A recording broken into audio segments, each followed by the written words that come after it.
আসামিরা যখন এখানে কোর্টে উপস্থাপন করা হয়, রিমান্ড শুনানি হয়, তখন আসামি পক্ষের আইনজীবীরা কথা বলতে চায় তারা অসুস্থ, তারা বয়স্ক এবং তাদের কিডনি নাই, তাদের শরীরের এই অঙ্গ নাই, এই অবস্থা, তারা বিভিন্ন রোগে আক্রান্ত, এই ধরনের বক্তব্য রাখে। তো আমি আপনাদেরকে বেশি কিছু বলবো না, আমি একজনের উদাহরণ দিই। তারা বলে অনেক বয়স্ক, আমি একজনের উদাহরণ দিই, সেটা হলো আমির হোসেন আমু। ওনার বয়স 85 বলা হয়। আপনারা দেখেছেন ওনারও বলা হয় ওনার হার্ট নাই, ওনার কিডনি নাই, ওনার ফুসফুস নাই, উনি বিভিন্ন রোগে আক্রান্ত, উনি বয়স্ক। আপনি দেখেন যখন বৈষম্য বিরোধী ছাত্র আন্দোলন চলছিল এবং তখন তিনি আর অসুস্থ ছিলেন না।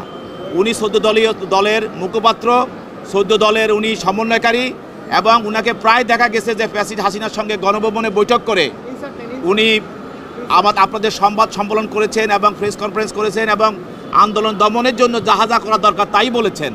অতএব ওনারা যখন রাজপথে থাকেন, যখন মন্ত্রী এমপি থাকেন, যখন আন্দোলনকারীদের হত্যা করা হয় তখন অসুস্থ থাকেন না, আর যখন আদালতে চলে আসেন তখন অসুস্থ হয়ে যান।